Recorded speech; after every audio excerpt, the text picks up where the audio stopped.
na corrupt or what, naging unsupported file type siya.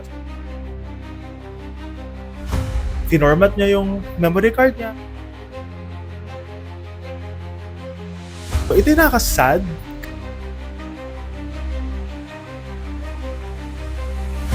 Boom! Wala na yung mga photos na kinuha namin dun sa mga puno-puno.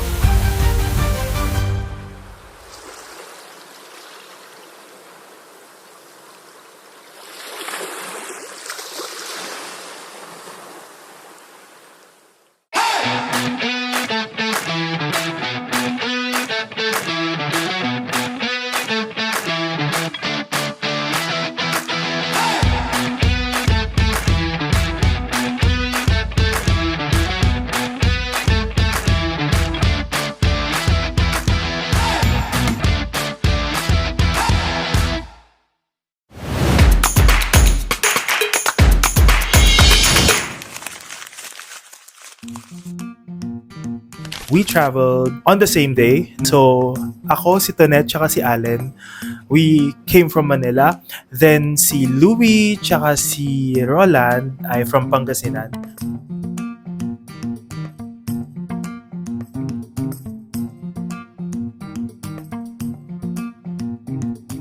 Pagkarating namin, iniwan namin yung gamit sa Airbnb. Then, punta kami sa Ola. Nag-catch up lang kami, pinakilala ni Tonette si Allen, ganyan, anong ganap, etc. So, catch up lang talaga. Anong klase yun? Non-soluble tsaka soluble?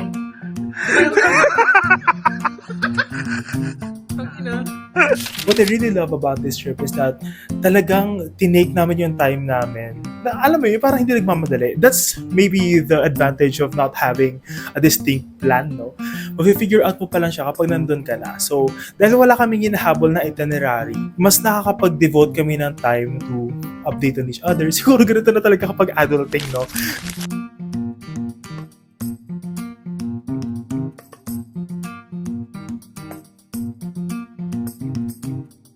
So, pagkarating namin sa beach, ano lang, chill. Ito yung nakasad kasi nag-take kami ng maraming pictures dun sa camera ni Allen. Tapos, corrupt or what, naging unsupported file type siya. So, anong nangyari, finormat niya yung memory card niya, then after that, boom!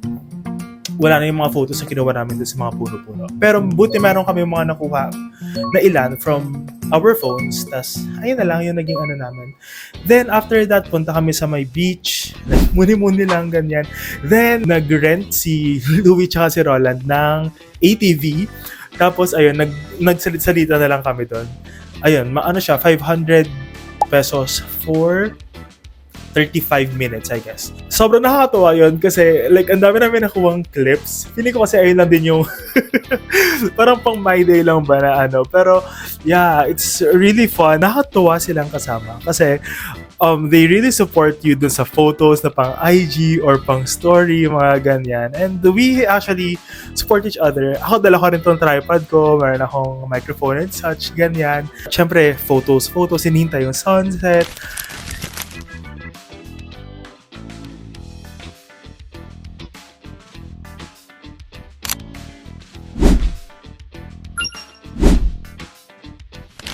Balik na yung Airbnb to prepare for the nightlife. Nag-dinner kami dun sa El Paraiso, may stage, then meron din silang food, etc. Destination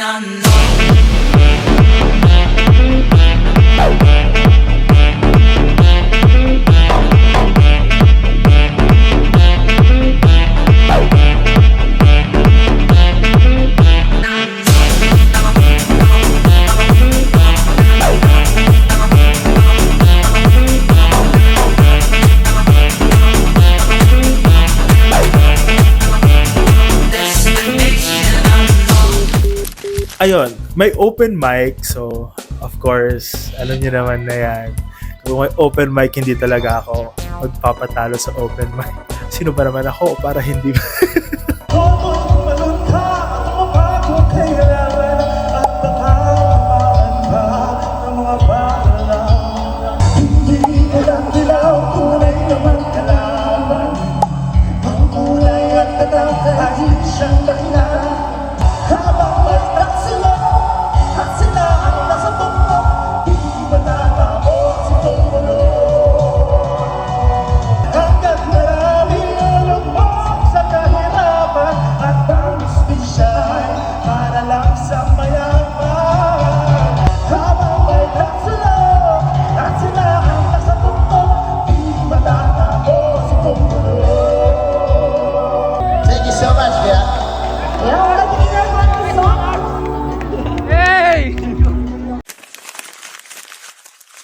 umorder pala kami ng isang tower na masarap.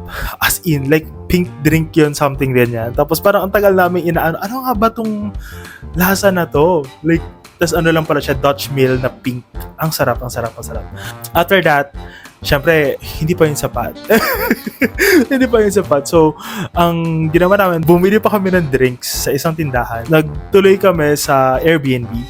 Tapos, ito nakakatawa, dun sa Airbnb, like, ang plan kasi talaga is magpo-podcast or what. Ayun yung sinasabi sa akin ni Louie dati. Pero, itong time na to, parang sabi ko ganun, it's not like, these are some clips siguro na better na hindi na siya as in super duper podcast. So parang ginawa na lang namin, we just recorded it for memories, ganyan. Tapos, kasi nakapag-open din kami ng mga personal stuff, ganyan, about life. And I feel like that this is the highlight of our Zambales trip, na even si Allen, na kakamit lang namin, like nakakatuwa, na nakikinig siya talaga. Tapos, alam mo yun, like, napaka-intuitive din ng mga stuff. And I feel like we really enjoyed the weekend together. It's just a really fun night and a heartwarming night na nakapaglabas din kami ng mga ganaps namin sa adulthood and stuff. So, kinaumagahan, pumunta muna kami sa isang cafe kung saan uminom muna kami ng coffee, ganyan, tapos catch up bago pumunta ng beach. Tapos, pagdating namin sa beach, I didn't actually know na maliligo pala sila. Like, nung nandun na. So, okay, sige, go. Maligo na kayo dyan. Ako na lang taga-video nyo. We were here?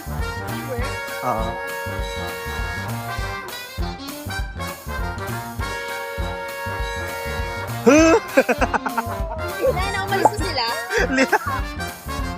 Liitan mo lang. Nakakatuwa lang kasi parang nagmuni-muni lang din talaga kami while nasa beach. It's another experience to really hear the waves lang. Alam mo yun, parang rest lang talaga siya. Then after that, balik na kami, check out na kami. Then nag-lunch kami sa Sestra. Sestra, I feel like it is the best na nakainan namin doon sa Liwa. And yeah, like the coffee, ang sarap. Yung brunch nila, ang sarap. And the ambience itself, ang ganda. May mga, parang may kubo doon. It's just a chill morning. Tapos, ayun, umuwi na.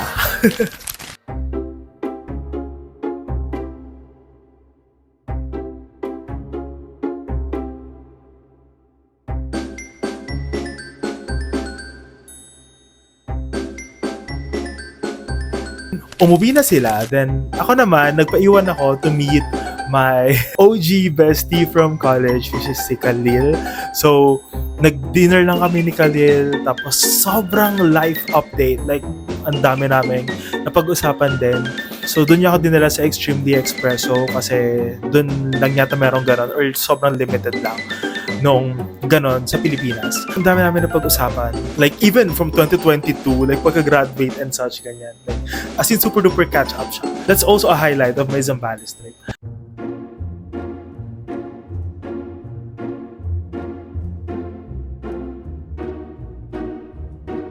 And after that, nakakatawa kasi yung ticket na binook ko nung hapon ay for Cubao. Pagkarating ko ng terminal, meron papuntang Sampaloc. So, sabi ko dun sa teller ba tawag dun? I don't know. Pwede po mapalitan tong ticket ko ng Sampaloc na lang para mas malapit sa akin. Tapos ayun, ang sabi lang niya, hindi na daw mai-refund yung sobra. So, tatanong ko pa sana kung magkano yung sobra. Sabi ko, how much po yung sobra? Tapos na-realize ko, wag ko na lang alamin para mas hindi masakit kapag malaki siya. Pero feeling ko hindi naman sobrang laki. So, ang sabi ko doon, ay, wag nyo na lang po palang sabihin kung magkano. Tapos umalis na ako. Tapos ayun, nakakatawa kasi tumawa sila. So, ayun. So, I guess that's it for this video. One of my highlights in this trip is that it is really important for us to make time. Not only spend time, not only find time, but make time for friends. Lalo na kapag nasa adulthood phase na tayo because you are more similar than what you thought. Na akala siguro natin, iba na kasi to, blah, blah. If there will be people who's going to be a more comforting voice for you sa season ng adulting, it will be your friends na nasa same season lang din kayo. And I'm really happy that I spent this weekend with them.